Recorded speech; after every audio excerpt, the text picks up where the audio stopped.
interviewing Dr. Gerry Leisman, and I sent you both of their bios ahead of time. So welcome. KEF stands for Community, Education, and Fun. It's basically a group of interested seniors in Zichron Yaakov and around, who we had monthly trips and events, and lately we've been using Zoom so that we can stay in touch and that we can continue to learn with and from each other. So I'm going to let Shlomo begin. Shlomo, you're on. Thank you, Heidi. Thank you so much for organizing this. Thank you to all the participants for joining our session. And our topic, as Heidi said, is young brains, old brains, memory, thinking, and aging. Could I ask you all please to mute your microphones? And what I'm going to ask you to do is, if you have questions, and I hope you will have questions, please click on the chat button at the bottom of your screen. There's a little button called chat. If you click on it, the page will open and you can write your question. I have the chat page open and I'll be reading your questions all through the broadcast, all through our webcast. And I will do my best to use your questions as much as possible. Heidi indicated that we have until 3:15. So hopefully we can explore some of these fascinating and complicated issues about our brain very fully. And I know for some of you, for some of us, this is very personal because we have questions and issues regarding how our brains are working. So without further ado, let's launch into our conversation. And Gerry, thank you so much for agreeing to this. I'm going to call you Gerry rather than Dr. Leisman. But just to mention that Dr. Leisman is a distinguished neuroscientist and full professor at Haifa University. And he holds a professorship in rehabilitation sciences. So I once sort of boasted to my mother that I was a doctor, and that she put me down and said, yes, but not the kind that helps people. And Gerry is the kind of doctor who helps people, engaging in rehabilitation sciences. So thank you again, Gerry. And let's, without further ado, launch into the questions. Dr. Leisman, I've recently read a wonderful book.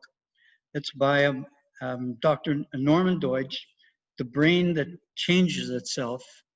And it's about our amazing brain, which I think has 100 billion neurons, something of that sort.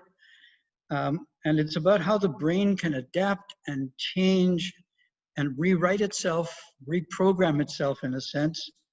And then I found out that you too have recently co-authored a book, textbook on neuroplasticity, on our plastic flexible brain. So first question, how does this amazing organ called the brain rewire itself? For example, after a stroke or some other damage, how does it do that, Gerry? Well, the first thing to keep in mind is that when at conception, when we first start this process of life, if you think there's any politics in there, there is. We are, for Anglos involved, 1/175th of an inch in diameter. So we start with a single cell that upon fertilization is 1/175th in diameter. Over the course of the first 9 months of life, we're about 60% of adult cranial capacity. Over the first 2 years of life, we get close to about 80%. Very little develops over the course of middle childhood, and the last bit that kicks in are the frontal lobes during the teenage years. And for those of us who have had teenage children, we know that that's very late in coming. In fact, for males, it doesn't complete until the age of about 26, and for females, until the age of about 23. The moral of that story is, don't get married at 20. That having been said, what's going on between 1/175th of an inch in diameter, a single cell, and the amazing complex network of interactions that we have communication systems that we have between the cells? The answer very simply is, unlike other cells in the body that do replicate themselves but remain in a lattice position, laid down, neurons actually, their connections actually physically move with each other. And they move as a consequence of experience. So if we perform an act again and again and again and again, those cells tend to get hardwired with each other. So there's a gentleman named Donald Hebb, now deceased, in 1948, wrote a book called The Organization of Behavior. And in that text, he said that neurons that fire together, wire together. And that's the basis of child development. By the way, I'm a developmentalist. I do kiddies. But the topic today is old people. So what is the relationship between what happens in early childhood and what happens later on in life? And the answer, it goes back to the issue of neuroplasticity, which is we are far more plastic in early development, in early childhood, than we are later on in life. That does not mean that we're not capable of learning later on in life. It's just more difficult. And by difficult, I mean that it takes greater number of trials to acquisition.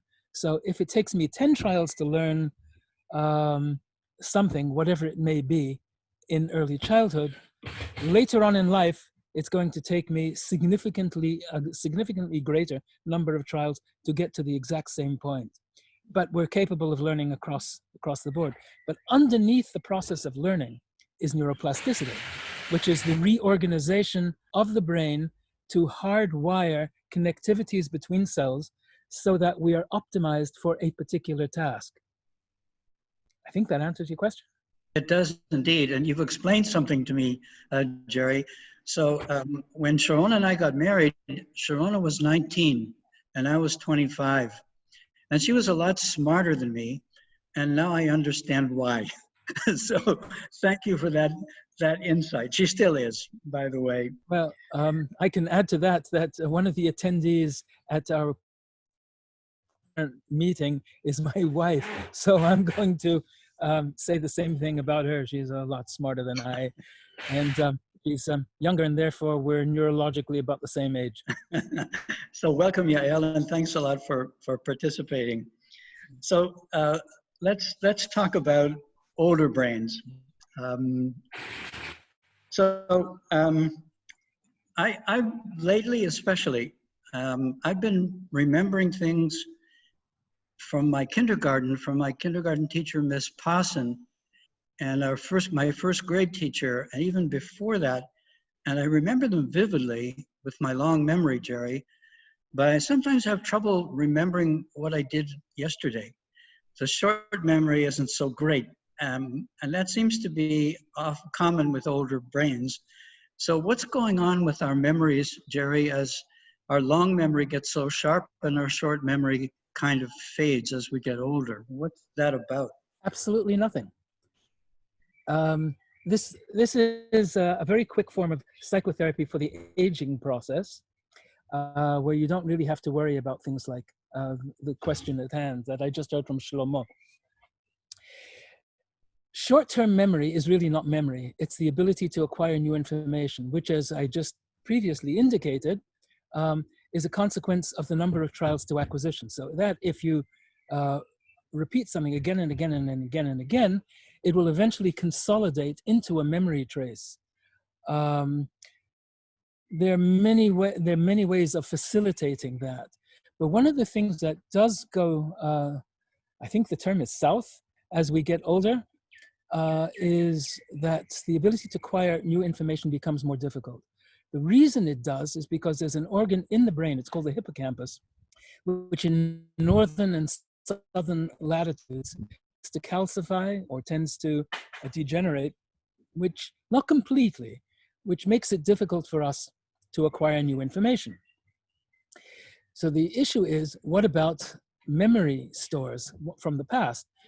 Well, because it's so difficult to acquire new information, and long-term memory, that is that which we've already learned, is already in the system, then what we need to do is to be able to retrieve it. So the essential problem with memory as a consequence of age is not memory. It's one, greater difficulty in learning, and two, it's the ability to retrieve information. It's all there. So if you hear from somebody, oh God, my memory is gone, I don't remember anything anymore, or I studied for this test, younger people, I studied for this test and I don't know anything, that's not true. It's there. It's just how to get at it, with one exception. That exception is likely a consequence of Alzheimer's, where there is an intrinsic memory problem. And even then, I'm doubtful about it, because while verbal memory may go because of the destruction to the neocortex, the top layer of brain, there are other ways that we remember things. So you may have an interesting aroma that someone with Alzheimer's may remember, and that may put a smile if they like you, or the opposite if they don't like you, on your face. Babies have the same thing too, which is babies are very reactive to people that they see again and again. So that's why you have a preferential reactivity to mommy and daddy and grandma and grandpa and so on, whereas you may not have that response with a stranger. And we older people, over the age of 67 is retirement age here, tend to have a slowing down of the retrieval process. So for example, I know in my own case, I don't teach undergraduates. I did. Someone asked me a question, I would say, oh yeah, Rubinstein, 1968, and the journal number and the page numbers. And now if someone were to do that during a lecture, or someone would say, give me a couple of minutes, and I'd go on, and then a couple of minutes later, say, oh, by the way, regarding your question, the same answer. So the issue at hand here is, how long does it take to retrieve information, what kind of information it is, and some information that you have remembered is not, will not decompose. So procedural memory, learning how to type. Once you've learned how to do that, you will continue at the same level. Learning how to play the violin. Learning how to play a musical instrument is much harder when you're older, but you can still do it. But all of learning, going back to the original question, is a consequence of the making of these connections. So I can teach somebody, for example, how to play a piano who's had no musical experience whatsoever. And inside of a couple of weeks, the area of the brain called the locus ceruleus will suddenly have a semi-permanent change associated with it. If they continue playing a song, it will become permanent. If they don't, it won't. But the memory sits in the system. You can ask me about how we get it in there, but that's another question. So the base answer to your question is, neuroplasticity allows us to optimize the network. Memory is typically, except for Alzheimer's, not amenable to destruction, and the capacity to learn declines with age, but it depends what. Wow, that's really interesting. So just to follow up on that, we'll talk about Alzheimer's in a little while, but I want to follow up on this issue of the brain's ability to learn as we grow older. I usually like to work out at the Technion. We have a wonderful fitness room, 2 stories of machines. And of course, I know that if I don't use my biceps and triceps and leg muscles and tummy muscles, which by the way have disappeared during the lockdown, I'm looking for them. If I don't use them, I lose them. We lose muscle mass at an alarming rate as we grow older if we don't use them. So exercise, jogging, walking keeps your muscles trim. But Gerry, the brain is kind of a muscle, and we sort of exercise it. Can we do brain exercises in order to improve the ability to learn or to hold on to that ability as we get older? Can we exercise our brain? Some people do Sudoku. Does that help? What should we do to exercise our brain like our muscles? The brain actually isn't like a muscle, but conceptually we can look at it that way. So, a couple of things. First of all, the reason that we have language and the reason that we have thought and the reason that we can think and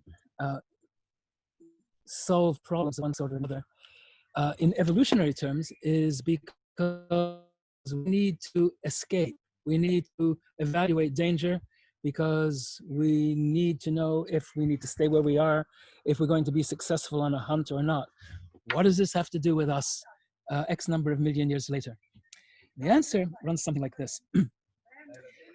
Movement and cognition, the ability to move, therefore exercise, and cognitive skills interact with each other.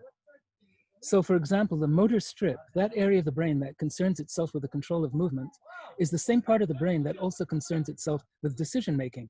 We call those the frontal lobes. So if you have a stroke, chas v'chalila, heaven forbid you should have a stroke, and you damaged the right or the left hemisphere somewhere, then the damage is going to be, tends to be highly localized. Damage the frontal lobes, and the damage is profound. You will not be able to make decisions. So-called executive functions will go. You will be unable to move in the appropriate way. You will be unable to pace your steps. It will affect gait. It will affect organ function as well, like breathing and respiration and so on. So the reason is because the frontal lobes are a junction box. They affect everything. Now, I'll get to your question, the answer to your question in a moment. With this as a background, when we perform a motor act, all the cells in the motor strip of the frontal lobe are non-reactive. How's that possible? It's a motor area of the brain, and it doesn't respond when we move. The answer is because the cells respond when we're planning the movement, not when we are performing the movement. It's like, and we have a headset that's, it's almost non-intuitive what I'm saying. So for example, if you're walking down the flight of stairs and you slip, that banister is not going to help you. That banister is there to prevent you from falling, not after you're airborne during the course of a fall, which is why warning signs help. So we need to have information that focuses us on how to respond motorically. And the way we do that is by planning the motion. So sport, for example, sport that you participate in, not that you are an observer, but participatory sports stimulates cognitive function because it's affected by the pre-programming of movement. So when you exercise in the gym and you move, that will stimulate those particular circuits that are not just involved in movement, but they're involved in evaluation of that movement, of what you need to do in order to be able to move. So kids, for example, develop their motor skills. Newborn infants, neonates and newborn infants, develop their motor skills very quickly. We adults have a decrement in that process. It takes a long time for us to have that kind of decline, which will affect, penultimately will affect our ability to make decisions and ability to act cognitively. So there are some skill sets that we do have that would be able to facilitate, wrong word, that would be able to retard our ability, retard the decline of our mental abilities. One is movement, but it's movement that involves planning. So it's not just walking on a treadmill. It's the aerobic piece of that is a separate story. That's too. But that's why sports, being engaged in sports, is net positive to our cognitive skills. So one thing is social engagement that is also associated with movement. And that could be in the form of sport, but it can also be in the form of discussion. For example, I'm not looking at all of you right now, but I'm looking at some of you. And I see that some of you are sitting like this, like you're interested. I like to think that you're interested anyway, in what it is that I have to say. But that interest is manifest as a motor response. That when you pay attention, you move forward. That if you're uncomfortable, your uncomfortability is reactive, is motorically reactive. So you actually do have motor changes associated with all the kinds of things that you're thinking about. Good psychologists look at stuff like this. People who are involved in marketing and sales also intuitively, or sometimes even by training, look at these kinds of things. But at the end of the day, in answer to your question, Shlomo, there are a number of things that do facilitate a reduction in cognitive decline. One of which, as I said, is social engagement. The other is motor activity. The third is motor activity associated with social engagement. So team sports. The fourth is Sudoku and crossword puzzles and things like that, because it works backwards as well. That is, if you're stimulating thought and cognition, it will have an effect on retarding the decline of cells in the motor strip that are involved in the pre-planning of movement. So we have that as well. The other thing that I should add is meaningful for-pay work. Really?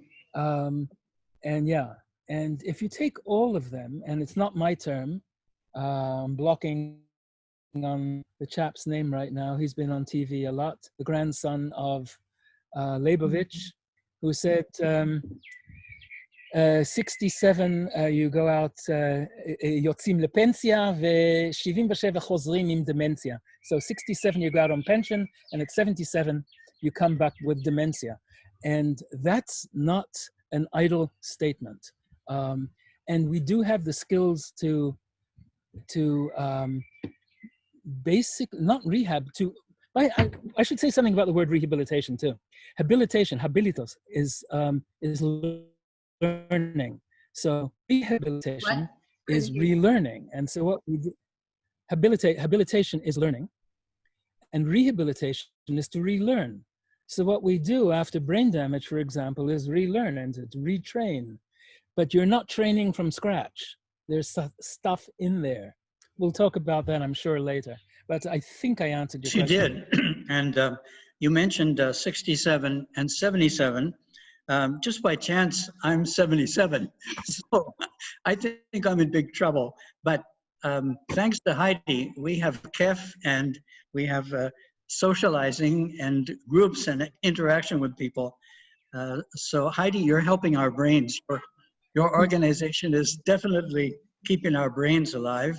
And I learned from your answer, Gerry, which I didn't realize, jogging may be good for my body, but not so much helping the brain, but doing things, sports and activities with people, social interaction, that really does help the old brain stay younger. And it's so obvious. And that leads to an obvious question. Many of us older people have been locked down for our benefit for months and months. Has this caused lasting damage? Was this a good idea? Should it be moderated in some way? What is going to be the consequence of the lockdown for older people who lack this social interaction that's so crucial? Scary thing about your question, really scary thing for me, is I don't know. Been no studies done of this. All I can do is talk about the stuff that I do know about. So if you don't mind, let's go back to early childhood. There are children, not anymore, but children who were born with congenital cataracts, for example. And the procedure from 40 years ago plus was that the surgery to ameliorate the problem wasn't applied until the kid was second, third grade. So it's 7, 8 years old, in middle childhood already. So these children were effectively, there's a reason for it. It's something to do with the shape of the eye and pressure. And they used to use something called aspiration, which would pull the lens, which would make a hole in the lenses. And that would not be good for young children. It was before the date of the artificial lens. So these children were effectively blind, and in nursery school, they learned how to discriminate shape, triangle, square from circles, haptically, on the basis of touch. After their surgery to remove the severe cataracts, they saw just fine. They weren't able to accommodate near and far, so they wore glasses for that. But if you ask them, point please, at a distance, point to the triangle, they'd be as likely to point to a triangle as they would to a square, because they would not be able to distinguish the differences in form on the basis of vision, because they didn't learn how to do that during an appropriate developmental sequence. We call that critical period. So we have these critical periods for form discrimination. We have it for emotionality, for the Romanian orphan studies of orphan children certainly speaks to that. We have this with language, certainly. There are so-called feral children. There was a case in California in the United States of some crazy fundamentalists who thought that sex was wrong, and yet they had a kid. So what do you do? So they locked the child in a room for 13 years, and when fed the child twice a day, and when the police broke in, the kid was profoundly retarded. But the retardation was environmentally induced. So if we take that and move that model into the older years and say, well, if you're sedentary, you don't move, you don't learn certain things or relearn certain things or open your vistas, but clearly being in lockdown, I would imagine that Heb's comment, if you don't use it, actually it was Lamarck, if you don't use it, you lose it, or things that fire together, wire together, there will be changes in the nervous system, because the only reason that our nervous systems are optimized is because we repeat certain things. It's the same reason why if I speak multiple languages and they're all from childhood. I don't learn new languages easily. So I tried learning Chinese, it didn't work. I tried learning Russian and German, it was a bloody disaster. It doesn't stick. So how does it happen in early childhood? The way it happens is because we're more plastic in early childhood, but it doesn't mean that we're not plastic in the later years, in the third and fourth age. So again, the answer to your question is I don't know, but I can guess that if we don't move and we don't get out and we don't socially engage and we don't do crossword puzzles and we're not working and gainfully working, then we will have a more rapid decline in our cognitive skills.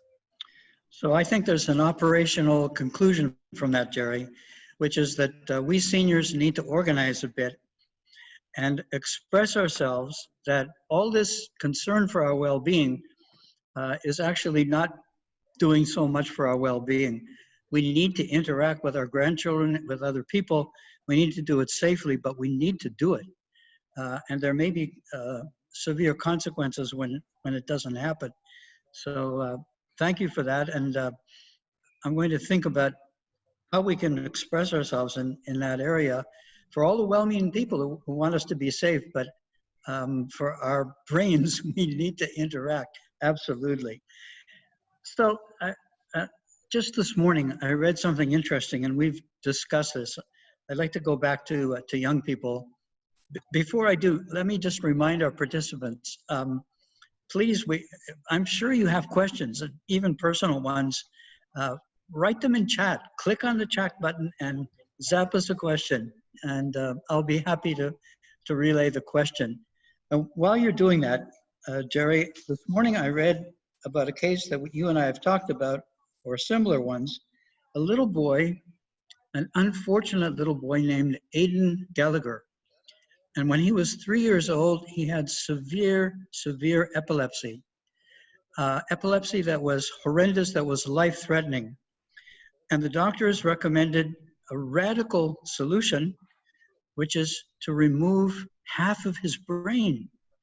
They operated on this little boy, and they removed half of his brain. And he's now in grade 5, and he's fine, and he plays baseball. And he's a fine little boy. How in the world can we remove half of a brain and still function and still have a life? What in the world is going on? Elohim Gadol. You can't do neuroscience and not believe in order in the universe. At least I can't. There's a condition, it's called Rasmussen syndrome, which is what you're talking about. Rasmussen's is intractable epilepsy that starts prior to the age of 3, comes out of nowhere, we don't understand it, creates electrical storms in the brain and nervous system.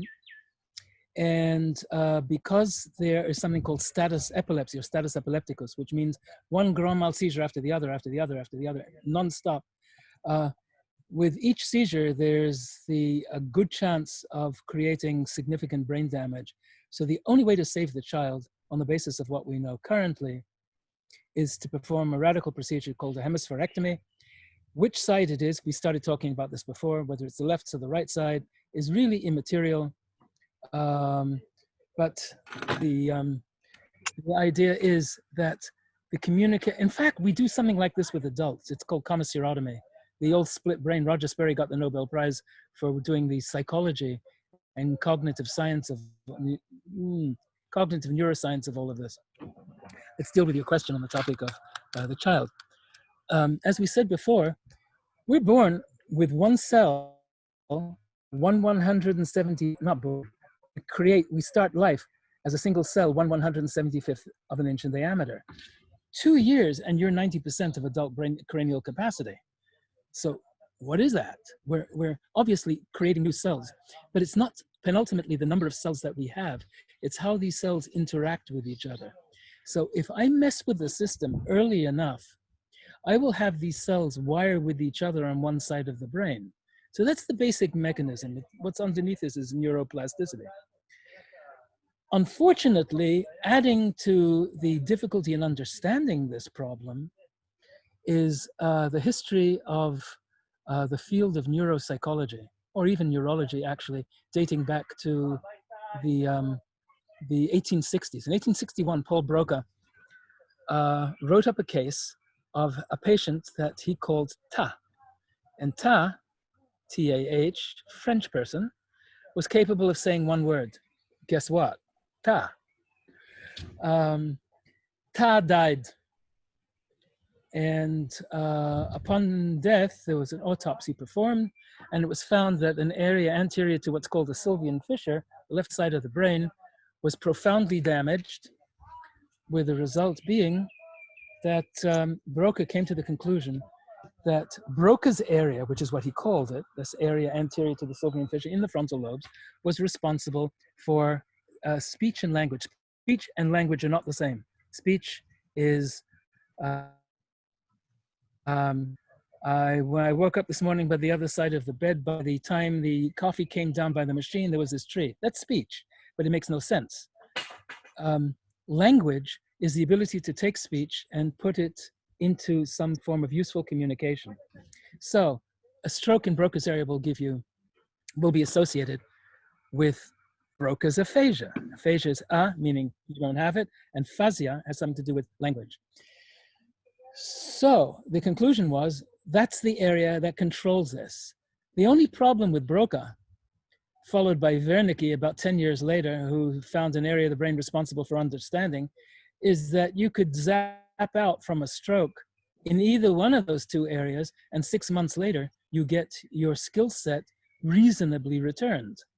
So if localization of function is the name of the game, we've got a lot of explaining to do. And that explaining is, well, I have an area of the brain that you're saying is controlling that particular function, but it's obviously not. So what we've done since Broca and Wernicke and 150 years later is we started looking at that question, which is, what's really going on here? And it's not the anatomy. It's not the left brain controls this and the right brain controls that. It goes back to our Rasmussen's case.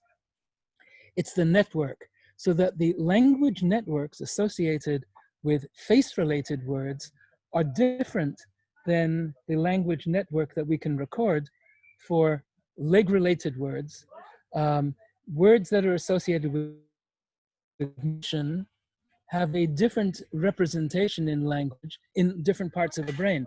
People, for example, who are bilingual at an early enough point in life have the same area of the brain optimized for that, because but people who are bilingual later on in life that have learned the second language, as I would imagine most of the participants here in this interview, will never gain mastery of the language at the same level as their native tongues.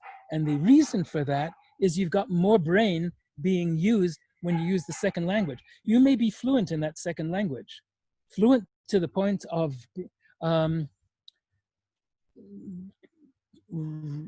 here's my old age kicking in.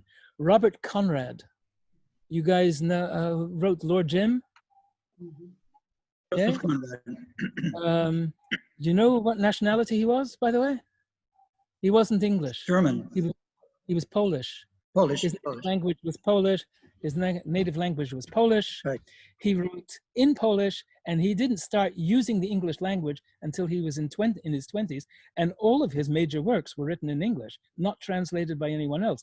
So he had mastery of the English language, even though it wasn't his native tongue. But the plastic changes associated with it rendered him less efficient in that language. And here's the crux. If we're talking about old brains, new brains, young brains, old brains, we're not talking about the fact that your skills are declining, you guys or we guys. We're talking about that we're becoming less optimized. And there's a profound difference in that comment, which is we all, I might do it too, freak out over the idea, oh my God, I used to be able to do this and now I can't do this anymore. No. Now it's, I used to be able to do it this fast, and now it takes me longer to do it, but you can still do it. And what happens, and this is for all the psychologists out there, Sharona as well, Yael, when we realize that we're not functioning in the way that we did in the past, we get anxious, and that anxiety basically stops our behavior. The facts are, there is no decline in the function. There's decline in how long it takes you to get to that. Because if we understand learning as being the consequence of the number of trials to acquisition, number of trials, how many times you have to do something, okay, so it takes us longer, but it's not that we can't. Absolutely. I'd like to share one small thing. So many of us seniors, sometimes we find ourselves looking for a word or a number or a fact that we need. And it causes a lot of anxiety. I have many friends who are troubled by that. And I've noticed for myself, if you don't panic or get into anxiety, and you simply make a mental note that I want to remember the name of this movie star, Susan Sarandon, it comes to you. It takes a little while. Your brain eventually produces it. You just have to avoid anxiety and let your brain work. It takes a little while, but it happens. I want to read two things from the chat contributions that are fascinating. So Heidi mentioned that a friend of hers had a daughter who went through a similar experience to the one we were discussing, Gerry, with a severe brain operation. And I'm going to read it with permission of, his name is Rick Kinsley. He's on the call, and he's on the call right now. He's on the call, and he's, I guess, from the US. Yes. Heidi, is that right? Yes, correct. And Rick writes the following. You can see this in the chat if you want to read it. My daughter had a stroke in utero when there was an embryo, which caused her left hemisphere not to develop, the whole left hemisphere. God took care of it early and got the damage out of the way. The brain rewired itself as she developed limited right temporal lobe side use, but a pretty normal young adult, which is more or less kind of like the case we mentioned. And from Laura in Orakiva. Shalom, Laura. Laura says, Laura writes, my father was an alpine skier until age 77 when he noted he had lost too much muscle mass in his thigh muscles. He switched to cross-country skiing at 77, an age I identify with. He had always been active on daily swimming, and I was taught in geriatric studies that this is inevitable. Finally, comment from Robert Barzilai to everyone. With or without lockdown, when you age, you have to make sure you remain active with whatever. Doing nothing is destructive. So I wrote and wrote and wrote, and my wife baked, cooked, and gardened. Baking too many cakes, so I'm working on losing the 3 extra kilos. Lockdown was annoying, and missing kids and grandkids beyond Zoom unpleasant. Notwithstanding, we remained positive and did a lot. Plus, our house was never as clean. So thank you for that. A question from Juliet Collins. Privately? All right. Gerry, do you have any comments or insights to share about neuronation and other programs intended to give the brain a workout? How do we give the brains a workout? From Juliet Collins. Do you want me to answer in Syriatim? Yes. You think I remember? I remember. You've been saying you're 77. I'm over 70. But Gerry, even if you don't remember, you know why you don't. That's a big advantage. Okay.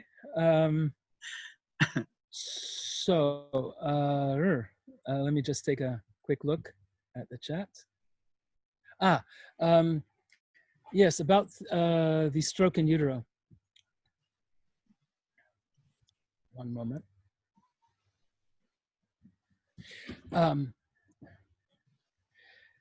Well, we've been actually, if we were to put one label on everything we've been talking about right now, it's really neuroplasticity, and it's how these networks in the brain that are associated with particular tasks are wired. And if you start early enough, you will have a result, a positive result. So, for example, it may seem like it doesn't have much to do with the issue at hand, but it does. I play the violin. My first degree is in music. If you don't start learning to play early enough in life, you will not, even if you have a talent, you will not be able to play to mastery. Many reasons for it. I don't want to go into it in detail. So, when you're learning how to play an instrument, there's a lot, especially with the violin, it's a lot of screeching and scratching until you actually understand how the dynamics of those, how the bow and the instrument work. But it's annoying, it's boring, and it drives kids crazy. So there's this Japanese guy named Suzuki who said, why are we doing this at all to these kids? Let's not teach them music and just teach them the mechanics of playing when they're 3. So, and they will keep on doing this until they're 5. They will have mastery of that instrument completely by the age of 5. There's the plasticity kicking in. Now that they're old enough and they don't have to worry about the technique of playing, now you start teaching them harmony and how and tempo and aesthetics, and because they're receptive to it. And that's one of the things that we as older people have, which is 40 לבina, 70 לחוכמה. It's 40 to knowledge, but 70 to wisdom. There's back to the 70 thing again. All that wisdom thing is about is being able to use the networks that you have. It's being able to rely on, and the word we have in English for it is fund of knowledge. That is, you're sitting on stuff and your ability to apply it is there in a way that you don't have it in your 20s. You may be able to behave adaptively, motorically better in your 20s than you would in your 70s, but not cognitively. So we don't need to learn new stuff in our 70s in the way we need to learn new stuff in the formative years of life, which is why schooling is so important. Early childhood intervention, Head Start programs, why it's necessary then, but that level of support isn't necessary for later on. So back to the original statement about the child with a congenital, basically a congenital agenesis of one of the hemispheres of the brain. Plasticity took care of it, which is you don't need a whole brain. We have a whole brain because it allows us to optimize functions. We have spatial skills in the right hemisphere and language in the left hemisphere, and you'd think that these areas control those functions. The only reason they do is because we are optimizing those functions. We want to make it quicker. Going back to the example I used earlier about bilingualism later on in life, you can be effective, profoundly effective, like Conrad was, in an acquired language. But it took him a whole lot longer to write that stuff in English than it would have done had he written in Polish. So the answer to the question is, yeah, God took care of it. God's contribution to this picture is neuroplasticity. Plasticity says, okay, we're going to wire this system in a different way for language. So if the left hemisphere is typically, for 90% of the population, responsible for language, well, now it's the right hemisphere. And do have right hemisphere language. Again, the neuropsychologists were wrong about that too. And it's not just prosody and inflection. It's actually language itself. And if you split the brain, language is profoundly impaired, but not in the way that you would expect. By the way, when I say split the brain in adulthood. So that was the first question. The second question, I'm going to need to go back to this. You're now watching the results of the aging process at work. I'm going back to, where is it? Chat. Oh yeah, these two. There's something about taste also triggers memory. Oh, lovely question. Fantastic. This requires a neuroscience answer. Wait, question repeat the question, Gerry. Taste triggers language. Well, I could do better than that. I could tell you that you could see with your tongue. What? Yeah, without sticking your tongue. You can see with your brain. Actually, we see with our brains. We don't see with our eyes. What the eyes are transducers. A transducer is anything that changes one form of energy into another form of energy. So an electromechanical transducer would take sound pressure waves in your cochlea and turn it into electrochemical potentials, activity. The retina doesn't see, but it takes light energy and transforms it, translates it into electrochemical energy. But it also works mechanically. So you can press your fingers on your eyeballs, and with something called phosphenes, you'll see these little purple dots. I'm sure we've all experienced this before. That's vision. Just so happens that you're not looking at a picture, but you're mechanically stimulating the optic nerve, and so the brain will see. So there was this gentleman who was involved in something called sensory substitution, a guy named Paul Bakirita. He passed away recently. He was Mexican, worked at Smith Kettlewell in San Francisco, who said, well, I think that I can make artificial vision or teach dyslexics, for example, how to read without having to use the visual system. So he designed a system consisting of a box with little wooden pegs and a computer-generated letters, like the letter C in English or L, on his back, and the person was able to read, a blind person was able to read on the basis of point detection, multi-point discrimination on the back. We can do the same thing with the tongue. Paul Bakirita developed a little matrix that was placed on the tongue where blind people were able to actually see visual images, discriminate visual images on the basis of the tongue. Here in Israel, with us, is a colleague of mine named Amir Ahmedi at University Ivrit, the Hebrew University, who's doing vision for the blind through sound. Please look him up because and his work, because it's profoundly, I think, profoundly interesting. It's all the whole area of sensory substitution.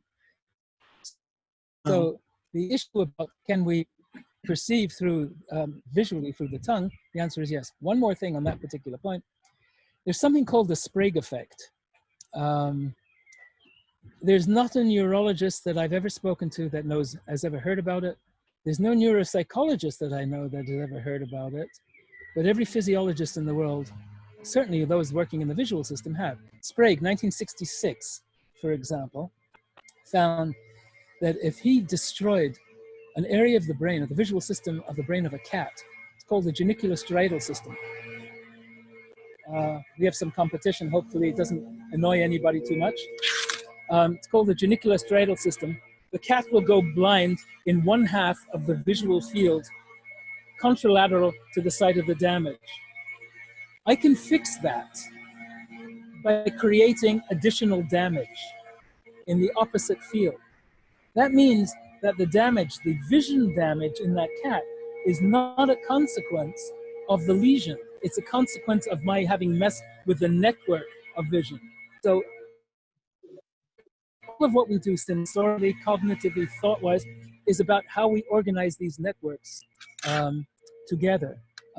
It's a strange way of dealing with a concept of rehabilitation to create more damage to fix a problem, but it's profoundly important in understanding how all of this thing works, because what's happening with aging is the networks are still there, but the anatomy is changing somewhat. So in some cases, we need to retrain the networks. And so rehabilitation for the aging and aged is literally rehabilitation, which means it's relearning. And yes, we can do that. So that's another point. The third question, I have to get back to that. One moment. I'm getting to this. Shlomo, can you help me out on this one? Well, let me move on, because we have a fascinating question from Robert Barzilai, and I want to add to it. So Robert Barzilai asks about our brains' learning ability, and do they have anything to do with ethnicity?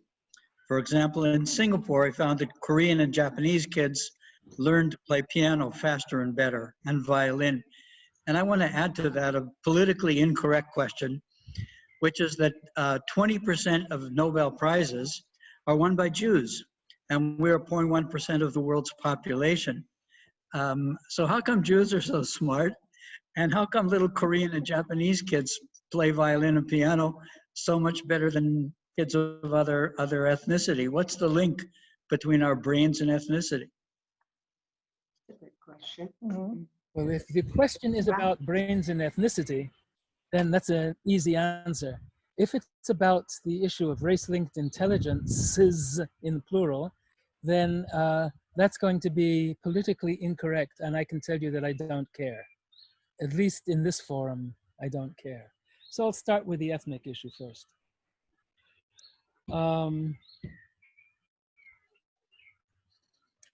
First off, to talk about ethnicity, you've got to start by saying that race doesn't exist.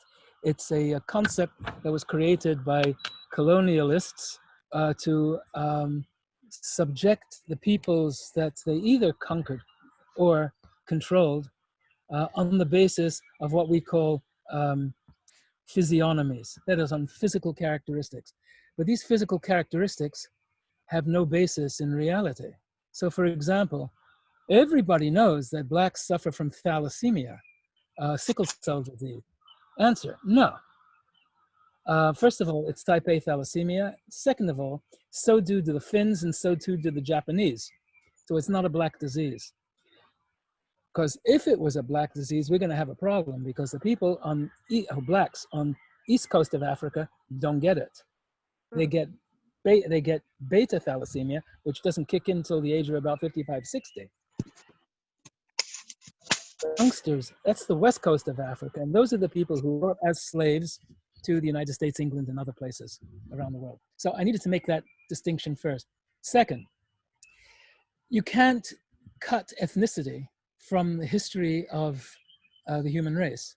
So I'm going to answer the question, part of the question, in the context of how you asked your question to me.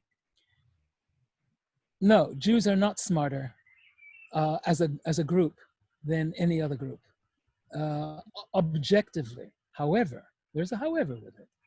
Ashkenazi Jews are smarter as rated by the ability to perform on intelligence tests. That's not necessarily intelligence. That's the ability to perform on intelligence tests than many other ethnic groups.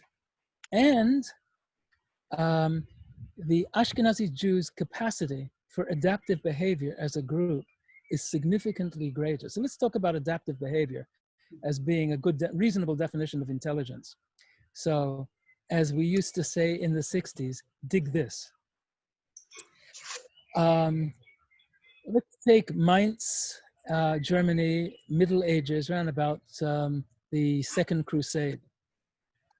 We have in the prayer book, for example, little sections at certain points of the Ashkenazi prayer book, sections that are in small print because, you know, we're enlightened people, we don't want to deal with this, but it's basically, may all of the Europeans drop dead for what they did to us. Yeah, they killed roughly about 10,000 Jews a month during the Second Crusades as these guys were marching through Europe. So whom do you think is going to survive that event? The ones with greater capacity for adaptive behavior or the ones with less capacity? I would hide myself very well if I knew that there was this marauding bunch of crusaders on the way to the Holy Land. And that capacity, which goes back to our issue of neuroplasticity, is transferable to children. If you take a look at not the Sephardic communities, because they were involved in the same thing, but in the Mizrahi communities, they didn't go through this in the same way that the Ashkenazi and Sfaradim did. It doesn't make anybody less bright, just the opposite. There are many Mizrahi Jews who have excelled in the work that they do, but we're talking as a whole. So my take on the ethnic intelligence issue is, well, if we're going to call this intelligence, I'm going to call it adaptive behavior. And adaptive behavior is, novel ways of seeing things. Well, I never thought of this before. It would be like my sister-in-law turned up the other day when we just planted 3 plants, and I really wanted to put a 4th plant in this corner box that we have in the garden. And instead of thinking about a plant, she put, I don't know, 20 stones in there. And wow, it really looks fantastic. Never in my lifetime would I've thought about doing something like that. That's adaptive thinking. And that's what we as a people have more of. And my guess is, and it's a guess, it's a consequence of a lot of dead Jews. And the ones who were more adaptive tended to survive. So that's as it relates to that piece of the question. As it relates to the issue of race-linked intelligence, which we both said is politically incorrect, my answer to that question is, if we define intelligence as the ability to perform an IQ test, then the answer is clearly yes. But if you define intelligence variably or variously, then the answer was, I don't know. So I need, in order to answer this thing ethically and properly, I need to give you a little anecdote, a story. And it runs like something like this. Aboriginal Australian children have been discriminated against for the longest time since the Europeans took over Australia, and in the school system today, it's the same thing. They're obviously more stupid than white European children. They're cognitively dumber. Okay. Well, there was an Australian cognitive psychologist whose name escapes me right now. I wish I could give her credit, but I can't. Who got a matrix, a little box consisting of 6 by 6, that's 36 little cells. And in each cell, she put a trigram, a 3-letter word: pot, cat, fat, pig, and so on. And she left these words in the box for a period of time, whatever, let's call it a minute, took them out, and the children who were exposed to these trigrams were required to put these words in the appropriate cell as they were in the original presentation. Needless to say, the Aboriginal Australian children failed miserably, and the white European origin Australian children succeeded amazingly well. See, I proved the point. Well, not exactly, because what she then did was, instead of putting trigrams, words in this matrix, she put pebbles, rocks, pebbles, of different sizes and shapes. Did the same thing. This time around, when the children, both groups, were asked to recall the event, the Australian Aboriginal children succeeded vastly, in ways vastly greater than the European children. So, who's smarter? Well, depends where you are.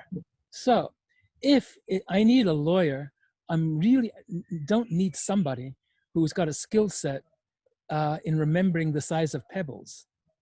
But God help me if I was lost in the outback in Australia and I needed some guide to get me out of there so I wouldn't overheat and die of the heat. So what skill set do we need? And I think that's underneath the question.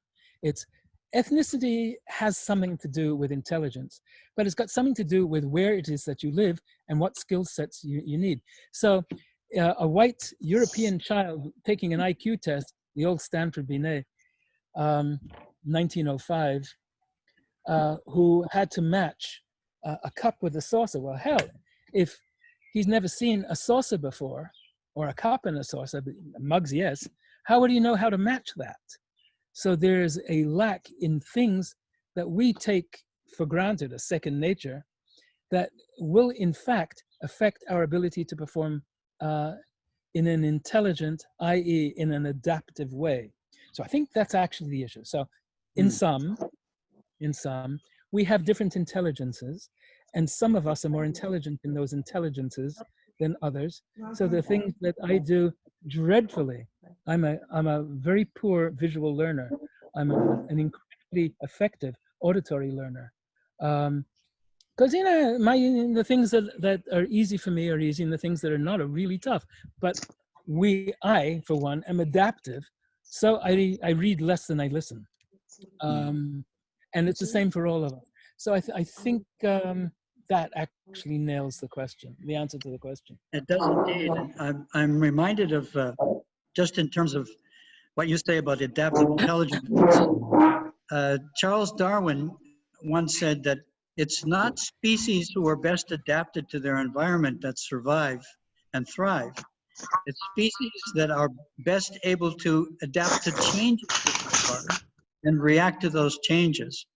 So Jews, over the years, with the Crusades and other things, we've become very good at adapting to threats in our environment, and that involves a great deal of creativity. So that reinforces your response. We have a question from Carly, Gerry. Question. And, excuse me? Yeah. We should be on mute. Shlomo? Mute. We'll let Shlomo. Yes. It should be you asking the questions? Yeah. Yes, I'm going to read Carly's question. So Carly Sherwinter asks about smartphones and internet and computers and laptops. So Gerry, as a neurologist, has this technology of these things that we use so ubiquitously, is this changing our brains? Maybe not for the good? Are they impacting our brains? If our brains are neuroplastic, are our brains changing because of these things? I can deal with factoids first, and then we'll deal with supposition. So, fact, do not walk into a lift, an elevator, with a cell phone and have it on. Because you are walking into a microwave. And if you put your head in a microwave, that's exactly what's going to happen to you and your cell phone or your brain cells. Most of the universities now here in Israel have in the lifts a circle with a line through it and a picture of a cell phone. So that's just dangerous. So now we've got dangerous off the picture.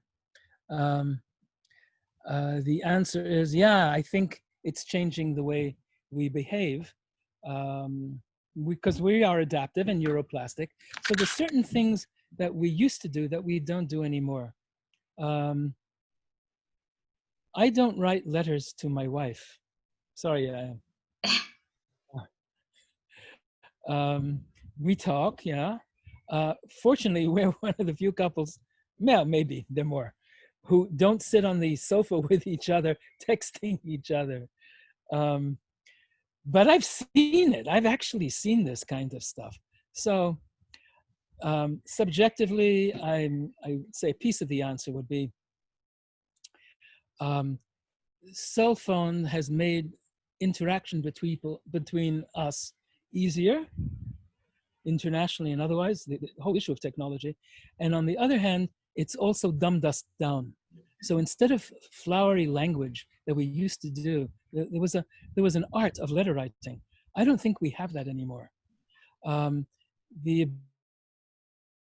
ability to write compositions, I found that when I was teaching undergraduates, I don't anymore, but and even with my my doctoral students, but it's a subjective response. Their writing skills are a whole lot less effective than they used to be when I was doing this 40 years ago, 35 years ago. So my guess is that we're becoming less literate by using the internet. The other thing is, I'm a researcher, that's what I do for a living. But I remember when I was in graduate school, because it's not graduate, it's very gradual. I would sit in the stacks of the library for hours, days on end, trying to extract information. And it was a different type of creativity that was necessary in order to do that than what we have today. I can use Google Scholar, I mean, without getting into the library services, and I have everything at my fingertips. But it's dependent upon my ability to extract information. Like, how do I get it fast? So I'm going to give you an example from my doctor. I got a problem, who cares what? Why I like my doctor. So I go to her office, and she, consultant, says that I need to have whatever test it is, and she doesn't know what it is. But she's heard about it before, obviously, because she looks it up and doesn't have any problem looking it up. There's no embarrassment. And then as soon as she sees it, yes, this, and this connects with this. So she didn't need to have all of that information at her fingertips, but she needed to know how to get to it and how to get to it fast. And once she did, she knew what to do. And that, I have nothing to do with that particular system. So I didn't know, I'm relying on her advice. So the point of all of that is we are now creating a need for a different set of skills, a different skill set. And that's not necessarily a negative thing. That is, why waste all those hours in the stacks when today I can get information at the drop of a hat? And that makes the people who are providing a service much more effective in servicing me or my loved ones or you guys, or, well, you're my loved ones too, I guess. Because I don't have to, I'll speak to you in a couple of days. I have it right now. So I guess the answer to the question is, yeah, there are negatives and positives. And just to conclude that one, F. Scott Fitzgerald there's an anecdote about him, was in a class at Princeton where he went to school. And he was known to be a pretty heavy drunk and would walk into class periodically soused. And at the end of one of the lectures, one of the professors said, Fitzgerald, what's the meaning of this, and the other thing? And he said, sir, that can be answered objectively or subjectively. And the professor said, thank you very much, Fitzgerald, sit down. So, I mean, I gave you the objective and the subjective piece of this thing, but yeah, there's good and bad about it. And okay. I don't know which outweighs the other. Thank you for that. So Heidi is very good at punctuality, Gerry, and so we're going to end punctually at 3:15.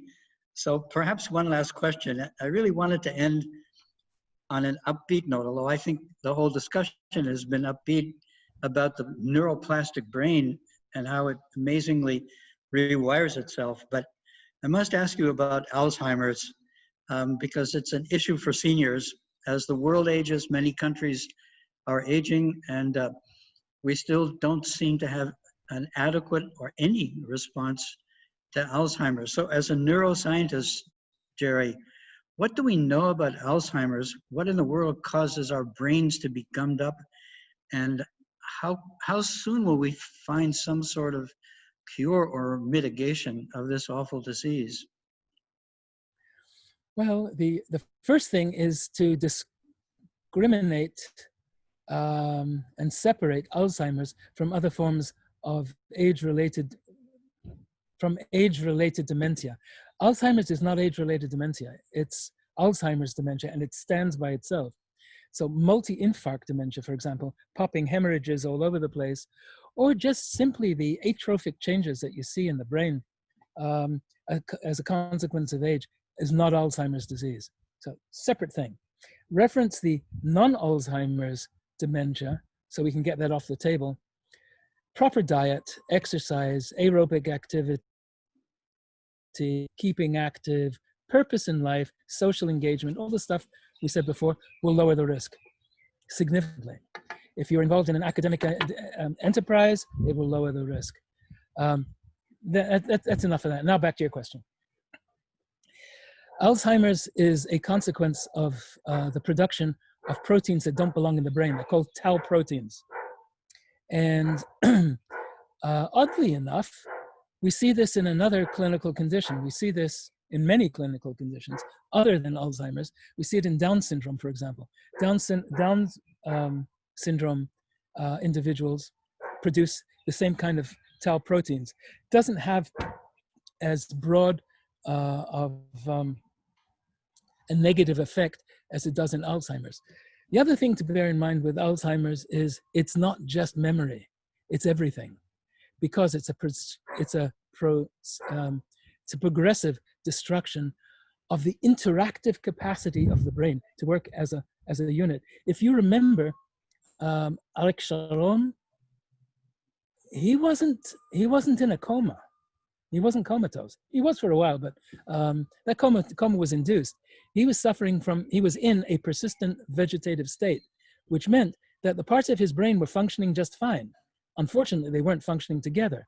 So he was capable of recognizing his son's voices, discriminating them in the same way a baby would from other voices.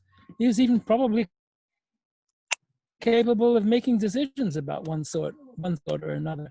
But what he wasn't capable of doing was functioning in any reasonable way on his own. And that's more closely related to the issue with Alzheimer's. So Alzheimer's is a destruction of the capacity of the brain to network with each other because the cells are being destroyed by these unwanted proteins.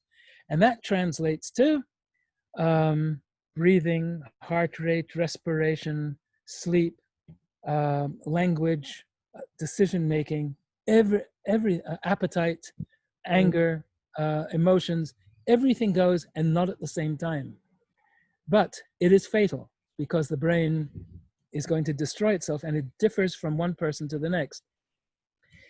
There is no treatment for Alzheimer's, and the incidence from the age of about 60 onwards is about, of those people with dementia, is about 10% per decade.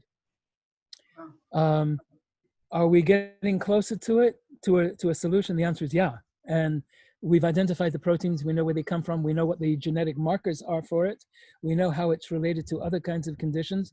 Is there a treatment for it? Are we close to a treatment for it? No. But we are much closer at understanding similar kinds of conditions. So we're real close, for example, to a treatment for ALS, which is a horrific disease. Kind of looks like Alzheimer's, but you kind of sort of cognitively intact. Everything else goes. It's a motor neuron disease. Or Lewy body dementia, in the case where we're really close to a solution. That's apparently the reason why Robin Williams committed suicide, because he was diagnosed with Lewy body's dementia and he wanted no part of it. But we're really close to a solution with that. So in answer to your question, no, we don't have a solution. No, whatever it is that you're going to do to arrest it isn't going to help. But everything that we've spoken about today as it relates to arresting, if not arresting, delaying the aging, the cognitive aging process, yeah, that's very doable and very workable. And that's something that we need to put into our lives. So, Well, well, Gerry, before I turn the broadcast or webcast back to Heidi, before I thank you, just a sort of a one-sentence summary of what I've learned. You've given us a whole lot of great information today and a lot of things to act on. The main thing that I'm taking away from this conversation is the importance of social interaction. We seniors, we need to get together and chat and talk to each other. We really need this social interaction for our brains. And I think you emphasized how crucially important that is. And it's vitally important at a time when we have social isolation or separation, and it may be continuing out of concern for our well-being. And as we go through a second wave, that it may actually be reinforced. And I think we seniors have to find ways somehow to interact, continue to interact, because it's vital for our brains. So Heidi, congratulations for starting and running KEF, and KEF is part of the solution. So Gerry, a million thanks for really, really interesting 75 minutes. And Heidi, back to you.